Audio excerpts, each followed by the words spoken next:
In Islamabad, the price of a chocolate is rupees 20 and the price of a burger is rupees 200. In Lahore, the price of a chocolate is rupees 30 and the price of a burger is rupees 250. Represent this data using a matrix.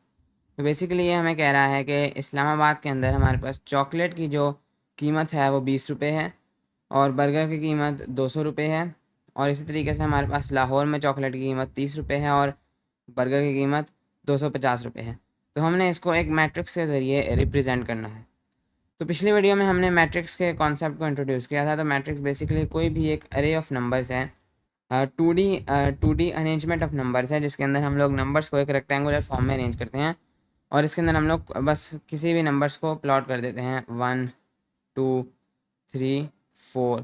इस तरीके से हम लोग 1 3 4 5 कर सकते हैं, पाए कुछ भी कर सकते हैं यहाँ पर इन नंबर्स की जगह पर। और इस हर एक नंबर को एक एंट्री कहा जाता है। और ये हमारे पास 2 रोज 2 कॉलम्स, तो एक 2 मैट्रिक्स है, क्योंकि हम लोग यहाँ पर रोज़ को रिप्रेजेंट करते हैं और यहाँ पर हम लोग कॉलम्स को रिप्रेजेंट करते हैं और इसको हम लोग पिछली वीडियो में डिटेल से देख चुके हैं।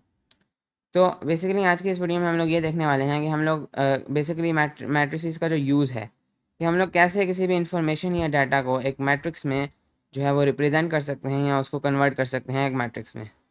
तो हम लोगों ने पिछली वीडियो में देखा था कि मैट्रिक्स जो है वो एक ऐसी फॉर्म है जो कि कंप्यूटर रीड कर सकता है। अब इस तरीके से ये जो लिखा हुआ वर्डिंग है या इंग्लिश में जो चीज़ लिखी हुई है या उर्दू में जो चीज़ लिखी हुई है उसको तो एक कंप्यूटर नहीं समझ सकता, लेकिन कंप्यूटर एक मैट्रिक्स को ज़रूर पढ़ सकता है। तो अगर हम लोग इस इन्फॉर्मेशन को किसी तरीके से एक मैट्रिक्स में कन्वर्ट कर दें तो कंप्यूटर हमारी बात को समझ सकेगा।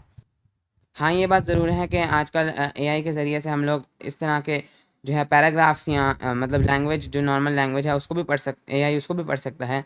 लेकिन जो ट्रेडिशनल कंप्यूटर है या जो प्रोग्रामिंग लैंग्वेजेस हैं वो सिर्फ़ और सिर्फ मैट्रिसेस को ही पढ़ सकती हैं और इस तरीके से लैंग्वेज को नहीं पढ़ सकती। तो आज की इस वीडियो में हम लोग ये देखेंगे कि हम लोग डाटा को मैट्रिसेस में कैसे कन्वर्ट करते हैं। तो सबसे पहले हमें इस चीज़ को समझना होगा कि बेसिकली एक मैट्रिक्स का मतलब क्या है। तो सबसे पहले हम लोग इसको जिस तरीके से रेगुलरली डाटा को अरेंज किया जाता है उस तरीके से इसको अरेंज करेंगे। तो सबसे पहले हम लोग एक नॉर्मल टेबल बना लेते हैं कि अगर हम किसी भी बंदे को कहेंगे इसको अरेंज करो तो एक टेबल की फॉर्म में इसको अरेंज करेगा। तो अगर हम लोग उसका टेबल बनाएं तो हम लोग यहाँ पर जो है इस्लामाबाद और लाहौर का जो है वो बना सकते हैं, कॉलम बना सकते हैं। और ये जो बर्गर और चॉकलेट्स हैं इनके हम लोग रोज़ बना सकते हैं। तो अगर मैं इस तरीके से एक टेबल बना दूँ कुछ इस तरीके से,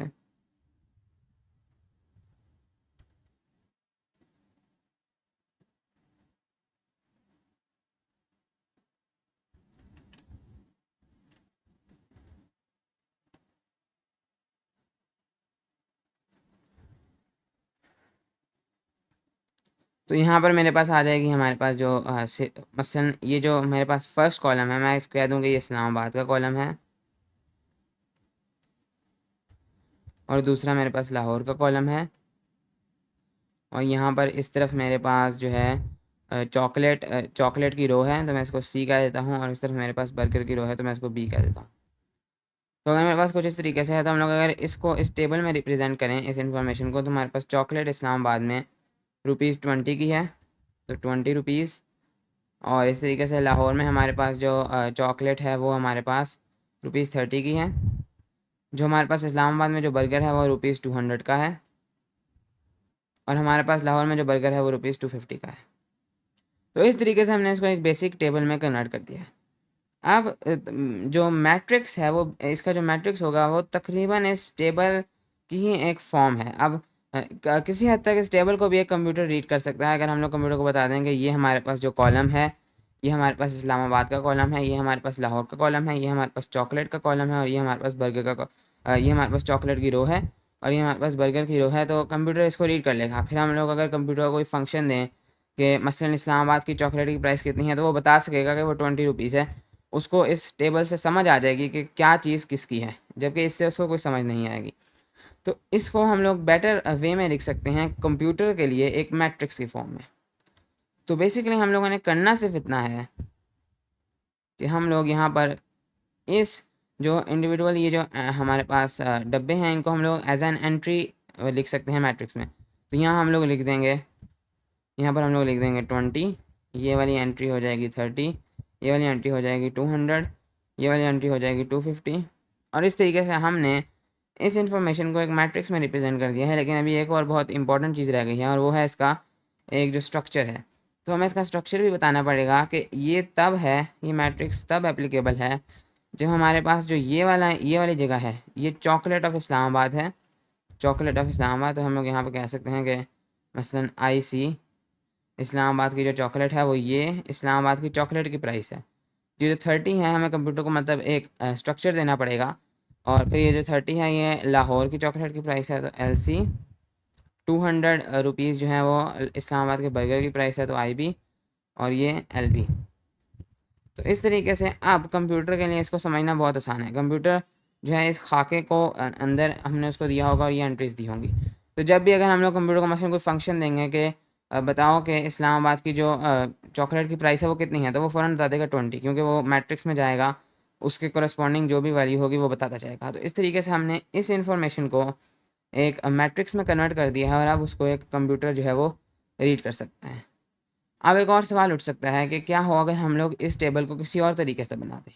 तो मसलन अगर मैं इस टेबल को दूसरी तरीके से शिफ्ट कर दूँ, तो अगर मैं इसी टेबल को दूसरे तरीके इस तरह से बनाऊँ कि अब जल्दी से बनाता हूँ मैं।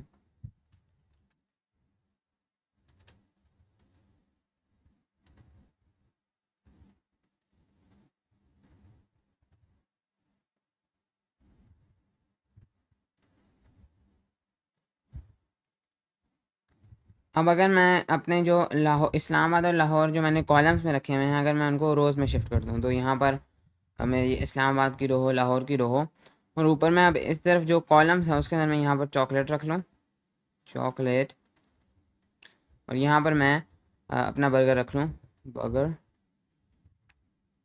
तो अब मेरे पास जो इस्लामाबाद के अंदर चॉकलेट है उसकी जो कीमत है वो यहाँ पर आ जाएगी 20। जो लाहौर के अंदर चॉकलेट है उसकी कीमत आ जाएगी 30। जो इस्लामाबाद के अंदर बर्गर की प्राइस है उसकी कीमत आ जाएगी 200। और जो बर्गर की लाहौर के अंदर प्राइस है उसकी कीमत आ जाएगी 250।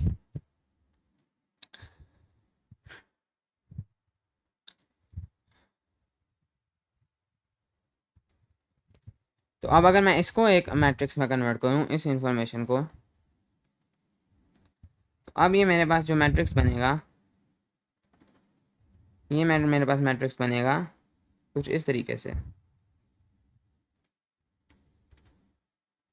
यहाँ पर अब 20, 200, 30, 250, और अब ये पिछले वाले से एक बिल्कुल चेंज्ड मैट्रिक्स है, लेकिन इसका खाका डिफरेंट होगा अब। तो इसका अब जो हम लोग जो स्ट्रक्चर बनाएंगे वो बनेगा इसका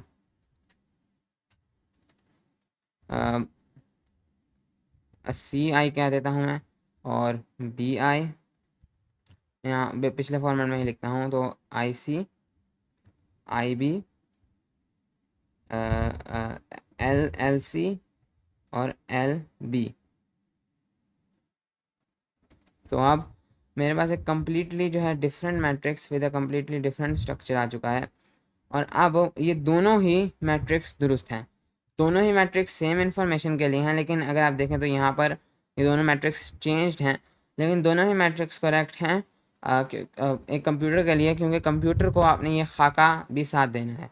तो इस खाके के मुताबिक कंप्यूटर इसको यूटिलाइज़ कर लेगा और इस स्ट्रक्चर के मुताबिक कंप्यूटर इसको यूटिलाइज़ कर लेगा। तो अगर मैंने कंप्यूटर को एक बंदे ने ये वाला मैट्रिक्स दिया है और उसके बाद कंप्यूटर को फंक्शन दिया जाता है कि फंक्शन से मुराद उसको कोई भी जो है एक ऑर्डर एक किस्म का दिया जाता है, तो उसमें मैं उससे उसको मैं कहता हूँ कि इस्लामाबाद में बर्गर की क्या प्राइस है, तो मुझे इस मैट्रिक्स के मुताबिक बता देगा 200 रुपीज़।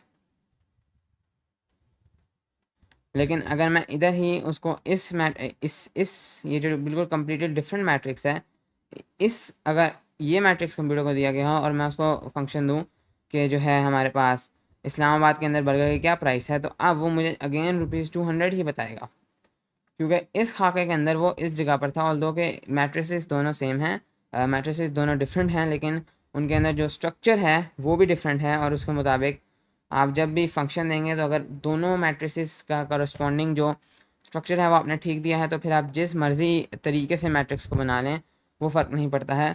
बस आपका उसके साथ कोई भी मैट्रिक्स के साथ स्ट्रक्चर देना लाजमी है, क्योंकि हर मैट्रिक्स जो है वो स्ट्रक्चर की बेस पे ही बना हुआ है, वरना तो हम लोग इसको किसी भी तरीके से अरेंज कर सकते थे नंबर्स को।